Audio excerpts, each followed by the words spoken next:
Lord, I need your blessings today. Panginoon, maraming salamat sa araw na ito. Maraming salamat at lagi kitang kasama. Kaya nagiging safe ang lahat. Kaya nagiging magaan ang lahat. Patuloy niyo po akong samahan sa araw na ito.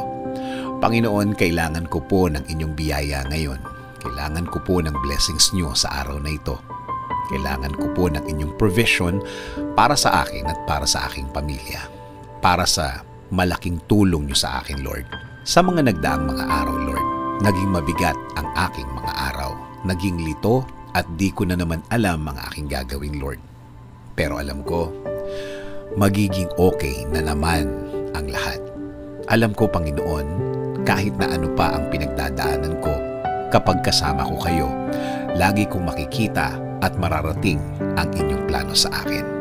Ang mga gusto niyong gawin sa aking buhay na makakabuti sa akin. Kaya ngayon, Lord, dasal ko po na pagaanin niyo na po ang aking sitwasyon ngayon. Bigyan niyo po ako ng wisdom para mas maintindihan ko po ang aking pinagdadaanan ngayon. Bigyan niyo po ako ng guidance sa araw na ito. Bigyan niyo po ako ng katahimikan ng isip. Alam ko po, Lord, na hindi na magtatagal, mararamdaman ko na po ang inyong kamay na gagalaw sa aking buhay. And I'm willing to submit.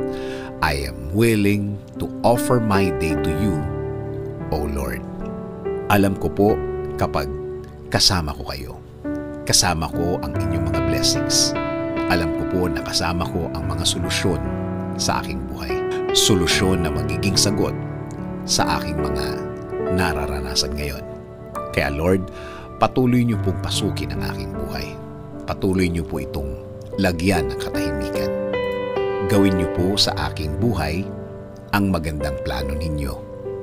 Alam ko po na kapag ang plano ninyo ang mangyayari sa aking buhay, ito ay magiging tama.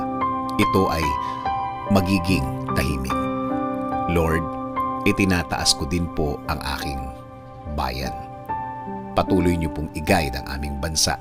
Patuloy niyo pong i-bless ang mga namumuno sa aming gobyerno. Make them safe and make them wiser every day. Salamat, salamat Panginoon sa inyong biyaya sa araw-araw. In Jesus' name we pray. Amen. Sabi nga sa John 16:13, "But when He, the Spirit of truth, comes, He will guide you into all the truth. He will not speak on His own. He will speak only what He hears, and He will tell you what is yet